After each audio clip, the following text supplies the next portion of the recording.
ও মায়েরা, কিং কর্তব্য বিমূঢ়, আমি কোন কর্ম কর্তব্য করলে পরজন্মে আমার একজন কৃষ্ণ ভক্ত মায়ের গর্ভে জন্ম হবে? তাই তো নাকি? এটাই আমাদের চাওয়া তো। আবার যদি আসি দয়া, আমি এই ভাবের মাঝারে একজন কৃষ্ণ ভক্তি মায়ের গর্ভে জন্ম দিও মোরে। আমি মুচি হয়ে শুচি হব,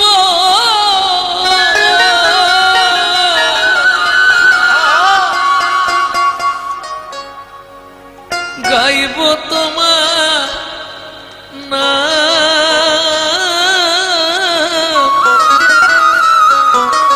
তোমার মতো নেই কোয়া আপন জন দয়া, তোমার মতো নেই কোয়া আপন জন, তোমার মতো নেই কোয়া আপন জন।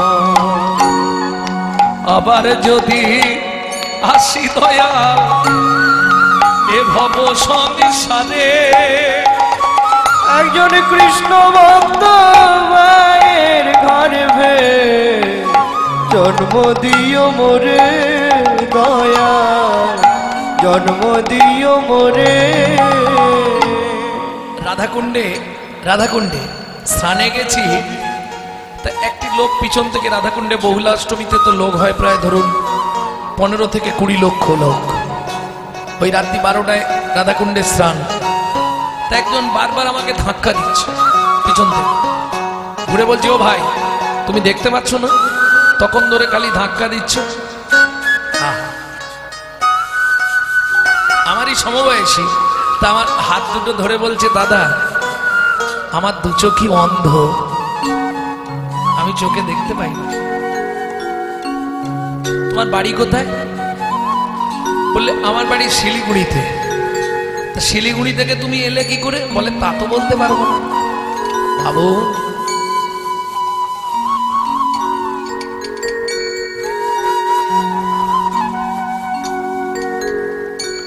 বোবা মুখের ভাষা তুমি অন্ধেরি আলো,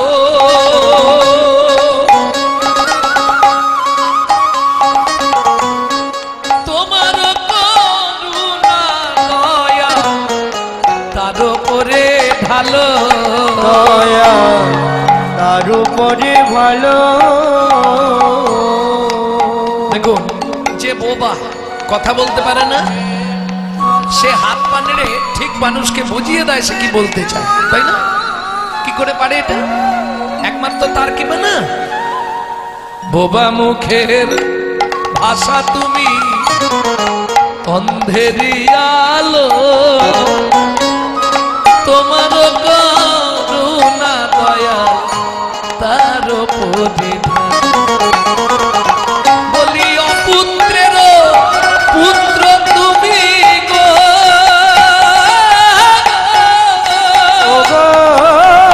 পুত্রের পুত্র তুমি নির্ধনীর তোমার মতো নেই কোয়া আপন জন, দয়া তোমার মতো নেই কোয়া আপন জন, দয়াল তোমার মতো নেই কো আপন জন।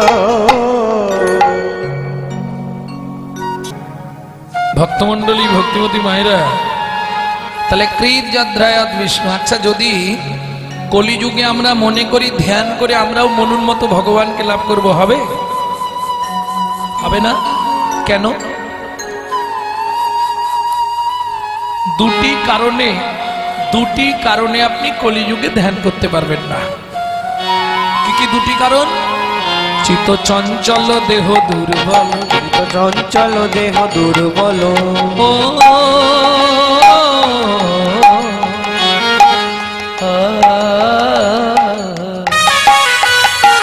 চিত চঞ্চল দেহ দুর্বল, চিত চঞ্চল দেহ দুর্বল, ধ্যান হবে না কলিকালে, ধ্যান হবে না কলিকালে, ধ্যান হবে না কলিকালে, ধ্যান হবে না কলিকালে, চিত চঞ্চল দেহ দুর্বল, চিত চঞ্চল দেহ দুর্বল, চিত্ত চঞ্চল দেহ দুর্বল। কি হবে? দেখবেন আপনি আসন পেতে চোখ বন্ধ করবেন, যত আন চিন্তা মাথার মধ্যে চলে আসবে, গোবিন্দ চিন্তা আর হবে। তাহলে আমার কর্তব্যটা কি? কারণ আমাদের লক্ষ্য একটাই, পরজন্মে একজন কৃষ্ণ ভক্ত মায়ের গর্ভে আমাদের জন্মাতে হবে, কিংবা গোলক বৈকুণ্ঠ ধাম প্রাপ্তি হতে হবে, কিংবা ভগবানের চরণ সান্নিধ্যে সেবার অধিকার নিয়ে থাকতে হবে। নিতাই গৌর হরি। এটা পেতে গেলে কি করতে হবে? কি গো, ভগবানের সঙ্গে রীতিমতো আত্মীয়তা করতে হবে, তাহলে হতে পারে, তাছাড়া হবে না। কেন? সত্যি কথা বলতে সারাদিন সংসারে এত চাপ, ভগবানকে ডাকার সময় পাওয়াই মুশকিল। কি রান্না করা, বাসন মাজা, ছেলে মেয়েদের দেখা, সংসার গুছানো, তাই না? কিছু মনে করবেন না, পশুদেরও কিন্তু সংসার আছে, এটা মাথায় রাখবেন।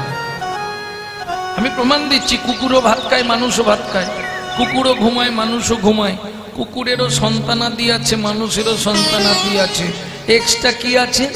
মানুষের মগজে আছে চৈতন্য রূপ জ্ঞান, যার সাহায্যে মানুষ শ্রীকৃষ্ণ চৈতন্য সত্তাকে চিনতে পারে। কুকুরের মগজে আছে নৈতিক চরিত্র জ্ঞান, যেটা মানুষের থেকেও মানুষ ব্যবহার করতে শিখলো না। যদি বলেন কেন? একটা মানুষকে আপনি নিমন্ত্রণ করে বাড়িতে ডেকে খাওয়াবেন, ও 2 ঘন্টা পর থেকে আপনার সমালোচনা শুরু করবে। সবই ঠিক করেছে, চাটনিতে এত 5 ফোড়ন দিয়েছে না, কেন কি হলো রে? আরে দাঁতের ফাঁকে ঢুকে গেছে। হরি বল, হরি বল। এটা মানুষের নৈতিক চরিত্র। আপনি একটা কুকুরকে খাওয়া দাওয়া মিটে গেলে 2টো করে এঁটো ভাত দেবেন, ও রাত্রি 12টা বেজে গেলেও আপনার বাড়িটা পাহারা দিয়ে আপনার ঋণটা শোধ করবে। কেন? মনু সংহিতা বলছে, যদি কোনো ব্যক্তি কোনো ব্যক্তির কাছে ঋণ করে মারা যায়, তাকে তার বাড়ির কুকুর হয়ে সেই ঋণ পরিশোধ করতে হয়। কলিযুগে ভাই বোনেদের কাছে অনুরোধ করব, যদি কারো বাবা মা ঋণ করে মারা গিয়ে থাকে, পুত্র কিংবা কন্যার দায়িত্ব পিতামাতার ঋণটা শোধ করে দেওয়া। কারণ কুকুরের নৈতিক চরিত্র জ্ঞান আছে। আপনি রাত্রি 12টার সময় ফিরবেন বাড়ি, শুধু একবার ডাকবেন, লালু এদিকে আয়। ও বলতে পারবে না, আওয়াজ করবে, পা চাটবে, লেজ নাড়বে। চলুন সংলাপ কি বলছে শুনি, যেটা প্রত্যেকদিন আপনারা একটু একটু করে কাটা কাটা শোনেন ইউটিউবে, আজকে একসঙ্গে পুরোটা বলে দিচ্ছি, শোনেন। পশু জাতি বুঝতে পারে, বলতে জানে না, জানে না।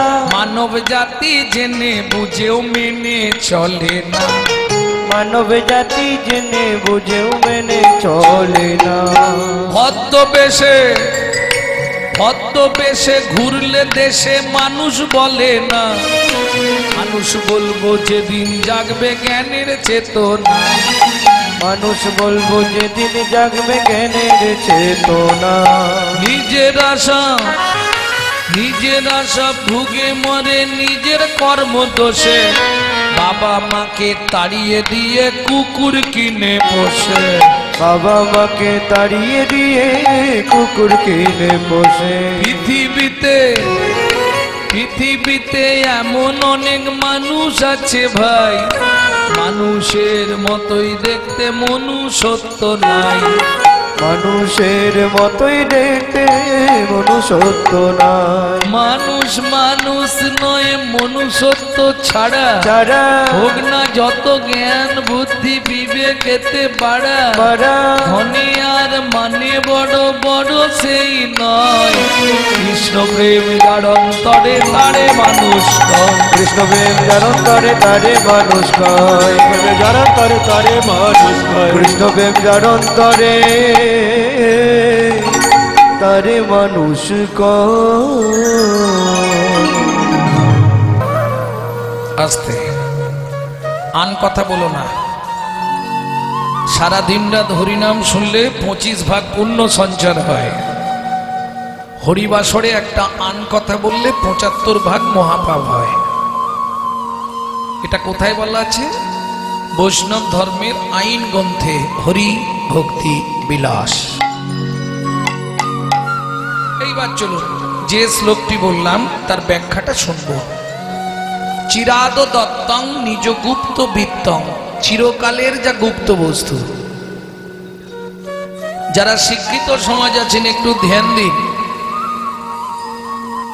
চিরাদ দত্তং নিজ গুপ্ত বৃত্তং, বৃত্তংটাকে আমি তিনটে সমাস করছি। বিত্বাং, নৈবিত্বাং, উদ্বৃত্তাং। উদ্বৃত্ত মানে বাঁচিয়ে রাখা। দেখবেন কাজ বাড়িতে খেতে যান তো আপনারা, প্রথম ব্যাচে যদি খেতে বসেন ভালো করে খেতে পাবেন না, একটু টান টান করে দেয়। কেন? উদ্বৃত্ত করে, বাঁচানোর চেষ্টা করে, যদি শেষে কম পড়ে যায়।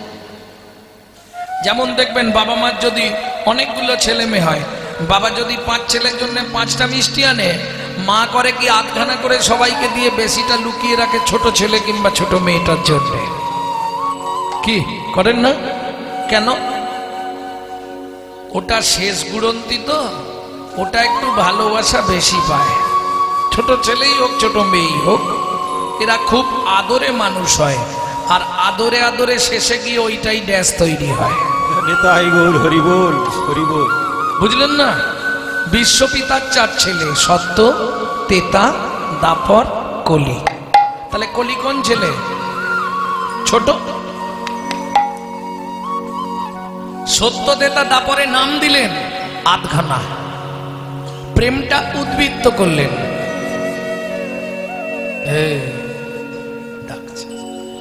প্রেমটা উদ্বৃত্ত করে কোথায় রাখলেন? ও মায়েরা, অনুষ্ঠান বাড়িতে যদি মাল বেশি হয় কোথায় রাখে?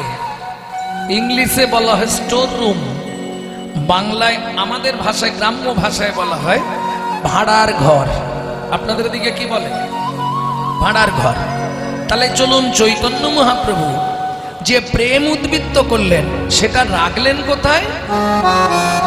ছিল গোলকে এলো এলোকে, ছিল গোলকে এলো এলোকে, ছিল গোলকে এলো এলোকে, ছিল গোলকে এলো এলোকে। পেল গোলকে নাম, পেল গোলকে নাম, পেল গোলকে নাম। ছিল গোলকে এলো এলোকে, ছিল গোলকে এলো এলোকে। গোলকের গোপন প্রেম।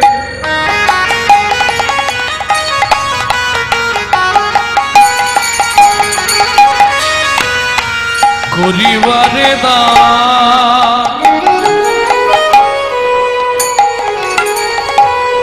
ব্রজ ছাড়ি নদিয়া এলো গৌর ভগবান। ব্রজ ছাড়ি নদিয়া এলো গৌর ভগবান। তাহলে চিরাদ দত্তং নিজ গুপ্ত বৃত্তং। ও মায়েরা, উদ্বৃত্তং বুঝলেন তো? উদ্বৃত্ত মানে বাঁচিয়ে রাখা। তারপরের শ্লোকটি কি ছিল? নৈবিত্বং। নৈবিত্বং মানে নিত্য প্রয়োজন। আস্তে, আমাদের নিত্য প্রয়োজন কি? বেঁচে থাকতে গেলে মানব জীবনে 4টে জিনিসের নিত্য প্রয়োজন: আহার, বিহার, নিদ্রা, মৈথুন। দুটো বাদ দিলেও বেঁচে থাকা যাবে, বিহার মৈথুন, কিন্তু আহার নিদ্রা এ দুটো চাই। সেটা আমাদের মোটামুটি মুখ চোখ দেখে বুঝতে পারছেন তো কি অবস্থা। হ্যাঁ, রাত্রির 11টায় কীর্তন শেষ করেছি, 11:30টায় গাড়ি ছেড়েছি, এখানে এসে 6টা 6:30 পৌঁছালাম। আসো সারা রাত গাড়িতে, আবার এখানে কীর্তন ছেড়েই গাড়ি ছাড়বো, সোজা যাব বাঁকুড়ার কমলপুর, সেখানে গিয়ে আবার কীর্তন করতে হবে। আজকে ভক্তমণ্ডলী ভক্তিমতী মায়েরা, তাহলে আহারের ঠিক নেই, নিদ্রারও ঠিক নেই, ওই জন্যে কিরম অবস্থাটা।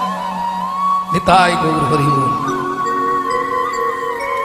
তবে এটা সম্ভব নয় একমাত্র গৌর কৃপা ছাড়া, তার কৃপা ব্যতীত অসম্ভব। ভক্তমণ্ডলী ভক্তিমতী মায়েরা, তাহলে নৈবিত্তং নিত্য প্রয়োজন কি? আহার নিদ্রা। এবার বলি মায়েরা, আমরা যে জিনিসগুলো খাই, ভাত ডাল তরি তরকারি, কিসের জন্য? না দেহটাকে হৃষ্টপিষ্ট রাখার জন্য, তাই তো? যেমন ধরুন কালকে যারা একাদশী করেছে, আজকে কতক্ষণে সকাল হয়, কতক্ষণে সকাল হয়? না না, আপনাদের কথা বলছি না, আমি আমার কথা বলছি। হরি বল হরি বল। কেন? ভক্তমণ্ডলী ভক্তিমতী মায়েরা, তাহলে আহার নিদ্রা চাই, কিন্তু আমরা যে জিনিসগুলো খাই দেহের জন্যে, বলি দেহটাকে হৃষ্টপিষ্ট রাখার জন্যে, কিন্তু দেহের ভেতর যিনি আছেন, এই যে আমি কথা বলছি, আপনি হাঁটছেন, ও ছুটছে, সে হাত পা নাড়ছে, ভেতরে একজন বসে সুইচ মারছে, তবে বাইরে কাজ হচ্ছে। ভেতরে যিনি অর্গানাইজ করছেন তিনি কে? তিনি হলেন আত্মারাম।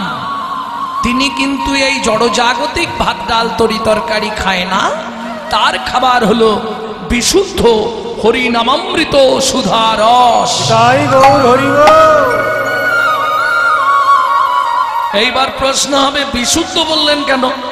জলকে ফিল্টার করলে শুদ্ধ হয়, শুদ্ধকে ফিল্টার করলে পরিশুদ্ধ হয়, পরিশুদ্ধকে ফিল্টার করলে বিশুদ্ধ হয়। ডক্টর বিধানচন্দ্র রায় বলতেন, দুধ খেলে শরীরের 32 রকম ভিটামিন জন্মায়, কিন্তু দুধটা যদি বিড়ালের মুখ দেওয়া হয়, সে কি ভিটামিন হবে? সে তো ডিপথেরিয়া হয়ে মরবে, তাই না? তাহলে কীর্তন শুনলে জীবের কল্যাণ হয়, জীবের মঙ্গল হয়, যদি আচারী ভক্ত বৈষ্ণবের মুখের হরি কথা হয়। অনাচারী ব্যক্তির মুখে হরি কথা শোনা সর্প উচ্ছিষ্ট সমদুগ্ধ।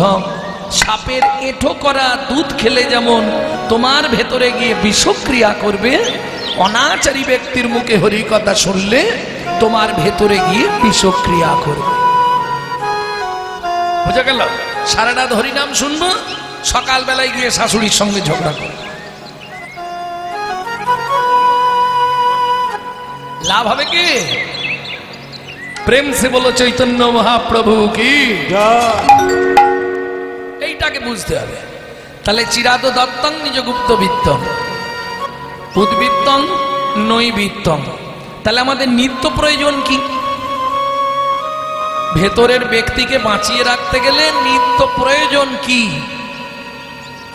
চৈতন্য চরিতামৃতের 6টা লাইন খুব মন দিয়ে মুখস্থ করে নেবেন।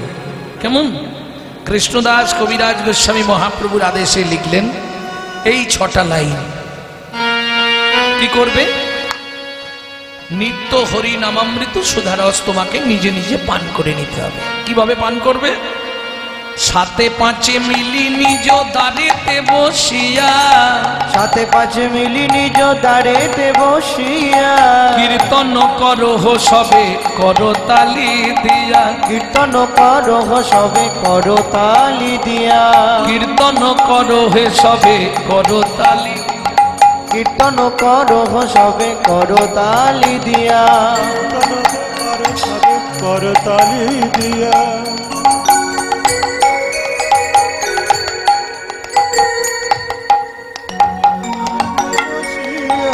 ও প্রভু কি গাইব? 16 নাম 32 অক্ষর হয় মহামন্ত্র, 16 নাম 32 অক্ষর এই মহামন্ত্র, যাইয়া গৃহেতে জপ হইয়া স্বতন্ত্র, যাইয়া গৃহেতে জপ হইয়া স্বতন্ত্র। প্রভু আমরা যে নাম করব তার কোনো নিয়ম নেই? মহাপ্রভু বলে দিচ্ছে একটাই নিয়ম, কি? খাইতে শুইতে নাম লবে যথা তথা, খাইতে শুইতে নাম লবে যথা তথা, স্থান কাল পাত্র নাই নিয়ম বিধি তথা। স্থান কাল পাত্র নাই নিয়ম বিধি তথা। বুঝে নেওয়া গেল? তাহলে নিত্য প্রয়োজন কি? এটা ছেড়ে দিলাম। উদ্বৃত্তং নৈবৃত্তং দুটো হলো, বাকি আছে বৃত্তং। বৃত্তি মানে কর্ম।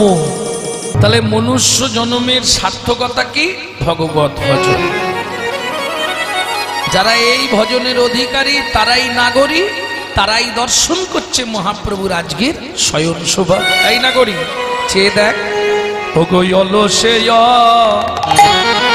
বসয়ঙ্গ আমার গোরা নটরায় গো, অলসেয় বসয়ঙ্গ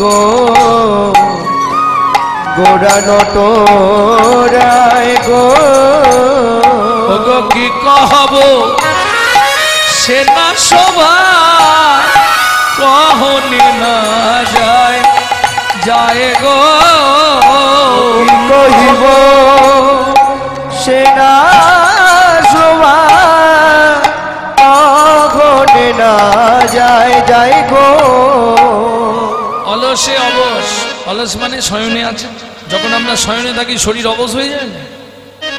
গোরা নটরায়, নটরায় কাকে বলে? কে বলবে?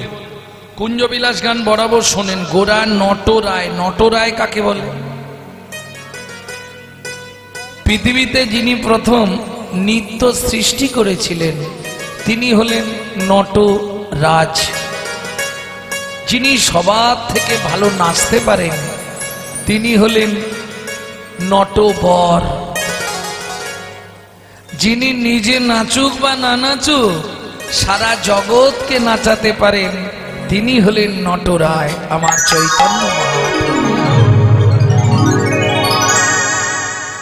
কি কহব সেনা শোভা কহন। তাই না করি? মূর্তিটা কি দিয়ে তৈরি বলতো? মাটির মাটি। মাটির হলে নড়াচড়া করে? তাহলে কাঠের? না রে, হবে না। আর বল। ধাতু? না, পিতল তো ধাতুর তো নয়। গোরা ধাতুর তো নয়, ধাতুর তো নয়, ধাতুর তো নয়, ধাতুর তো নয়, ধাতুর তন। এই মানুষ কি দিয়ে তৈরি? ধাতু দিয়ে তৈরি তো। পিতামাতার মহামিলনের ফল সন্তান, তাহলে ধাতু দিয়ে তৈরি। কিন্তু গোরা কারো মিলনের ফল নয়। শ্রীঅদ্বৈতের আনারস যে খায় কৃষ্ণ তার বস, যে না খেলো তার জন্মলস।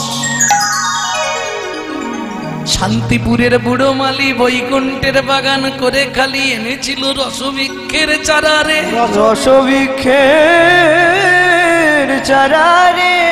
নিতাই মালিরে পাইয়া চারা তার হাতে দিয়া, তার হাতে দিয়া যতনে রপিতে কইল নাড়া, গো যতনে রবিতে কইল নারা রে। বুঝে নেওয়া গেল? তাহলে গৌর কারো মিলনের ফল নয়, তাই তো? তাই না করি? তোরা ঝগড়া বন্ধ কর, আমি বলে দিচ্ছি মূর্তিটা কিসের, কি দিয়ে তৈরি বলবো? বল বল না করি। মেঘের বিজুরি কিবা ছানিয়া যতনে, মেঘের বিজুড়ি কিবা ছানিয়া যতনে, মেঘের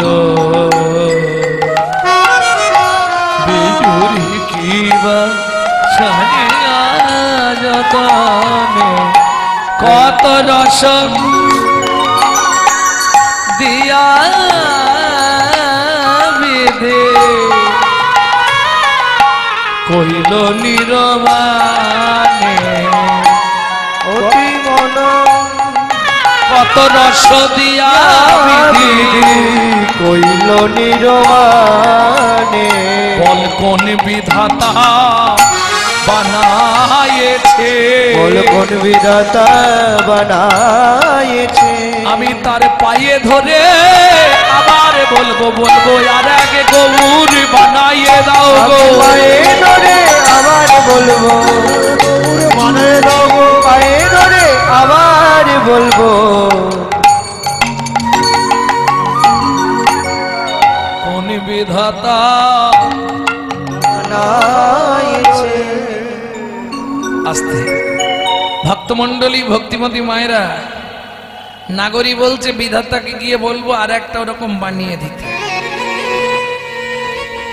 এক নাগরী তিনি কে রাজপণ্ডিত সনাতন মিশ্রের একমাত্র তনয়া বিষ্ণু প্রিয়া দেবী সখীদের মুখে হাত চাপা দিয়ে বললে বলিস নে কেন কেন বলবো না শোন ও নাগরী বিধি করে জীব সৃজন আর আমার গৌর করে বিধির সৃজন বুঝলি না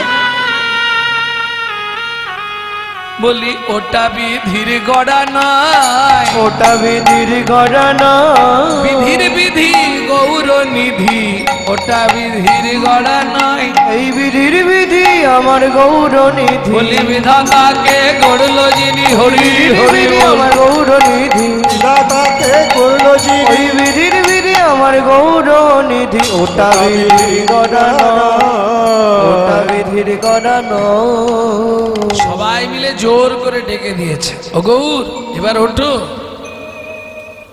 অনেক বেলা হয়ে গেল গো দেরি করো না ওঠো ওঠো ওঠো গৌরাচ নিশি প্রহাইল ওঠো ওঠো গোরা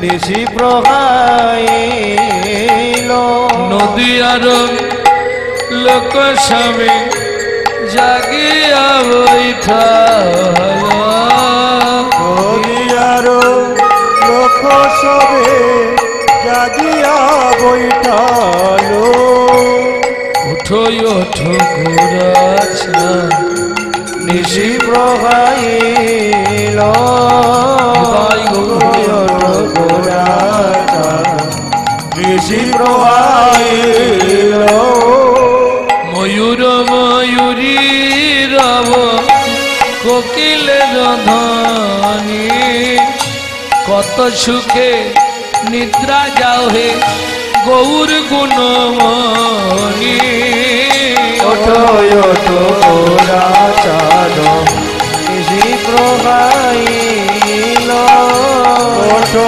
ওঠো গোরা চাঁদ নিশি পোহাইলো ও মায়েরা বিছানায় যখন আমরা শুয়ে থাকি পাশে একজন থাকে তো নাকি সঙ্গিনী স্ত্রী মহাপ্রভুর পাশে কে শুয়ে আছে গদাধর পণ্ডিত আর গদাধরকে বুকের মধ্যে জড়িয়ে ধরে ঘুমাচ্ছে হ্যাঁ কেন গদাধরকে রাধা ভাব মনে করেই মহাপ্রভু ঘুমাতেন তাই তো কেন গদাধর কি সত্যি রাধা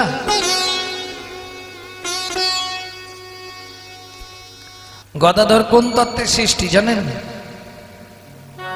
বৃন্দাবনে প্রত্যেকদিন পাশা খেলা হতো বৃন্দাবনে রাধা কৃষ্ণ রাধার দিকে সখীগণ কৃষ্ণের দিকে সখাগণ পাশা খেলা হতো ভগবান এলেন পাশা খেলতে রাধারানী বললে শোনো আজকে পাশা খেলা একটা বাজি করে হবে ভগবান বলে আমিও রাজি বাজি করে পাশা খেলাও কিন্তু একটা শর্ত কি শর্ত কৃষ্ণ বলে শোনো রাই পাশা খেলবো তাহাতে সন্দেহ নাই কিন্তু এক তত্ত্ব বলি তব পাশে কেমন পাশা খেলা হবে কিন্তু পৃথিবীর নিয়মের বাইরে হবে কিরকম বলে আজকে যে দল হেরে যাবে সেই দল পুরস্কার পাবে।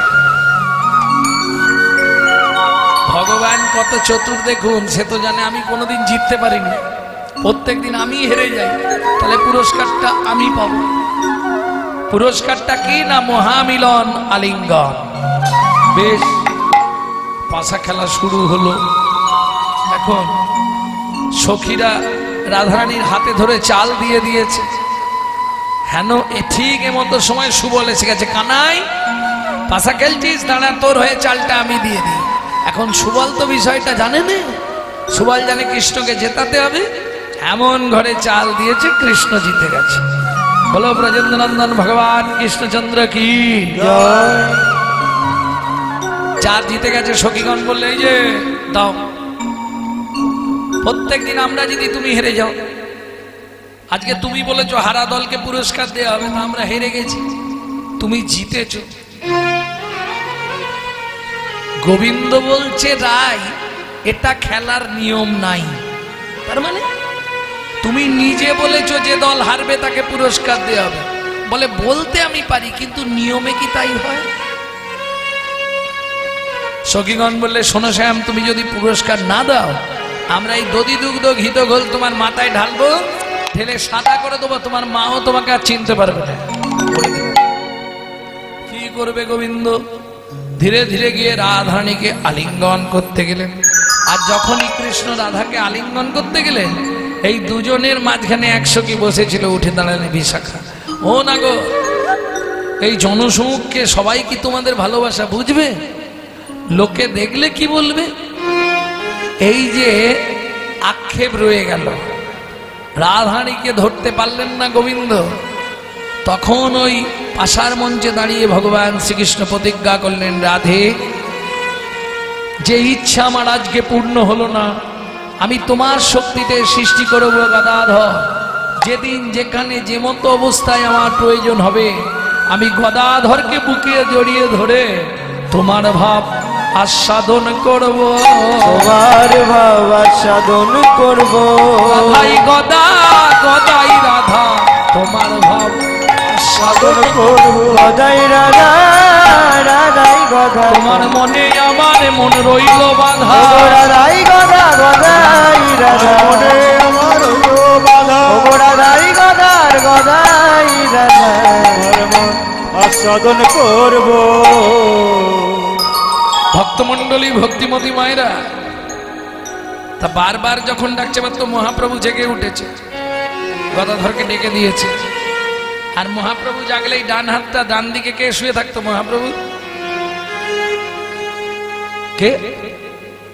ওগো গাত লোহে শিয়দ্বৈত ডাকে গোড়ারা, অদ্বৈতয়ু থিয়া নিত্যা নন্দে রে জাগায়, জাগায় গো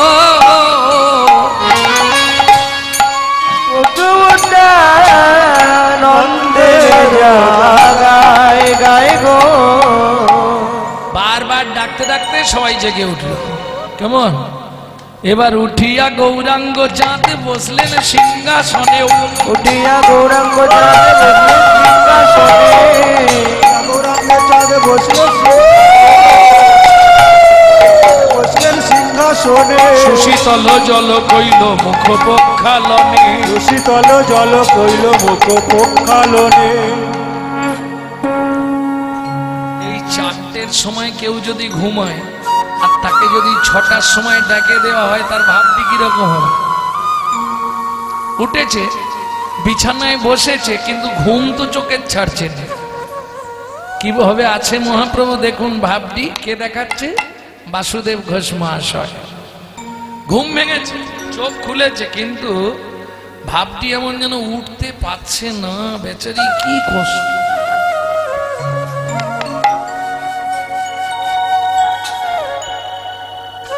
ঘুমে ঢুলু ঢুলু আঁখি হিলন বালিশে গো, ঘুমে ডোলো ডোলো আখি খিলন বালিশে গো বলি বাসুদেব ঘোষ দেখে মনের হরিষে গো বাসুদেব ঘোষ দেখে মনের হরিষে গো প্রকাশ হলো রে প্রকাশ হলো রে কুঞ্জ বিলাস লীলা প্রকাশ হলো রে কুঞ্জ বিলাস লীলা ব্রজ ছেড়ে নদিয়ায় এলো বিলাস লীলা হরি হরি হরি কুঞ্জ বিলাস লীলা কুঞ্জ বিলাস লীলা কুঞ্জ বিলাস লীলা প্রকাশ হলো গো বাসুদেব ঘোষ দেখে মনের হরিষ ওকে মনের হরিষে রে এ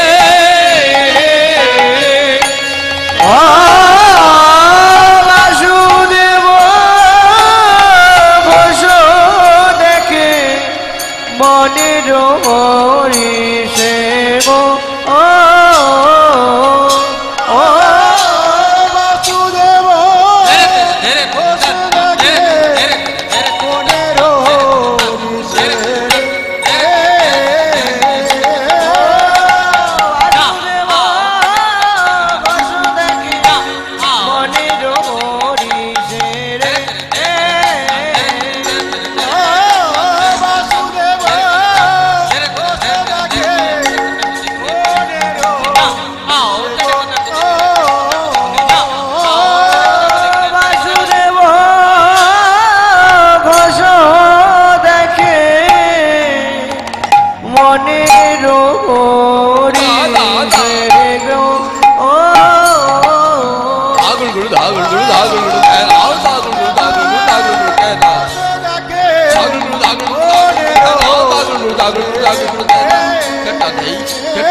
বাসুদেব বাসুদেব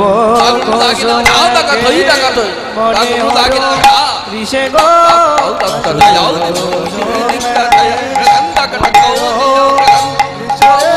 বাসুদেব ঘোষ কহে মনের ঋষে গো বাসুদেব ঘোষ দেখে মনের ঋষে গো বাসুদেব ঘোষ দেখে মনের বাসুদেব ঘোষ দেখে মনের ঋষে গো বাসুদেব ঘোষ দেখে মনের ঋষে গো ও ও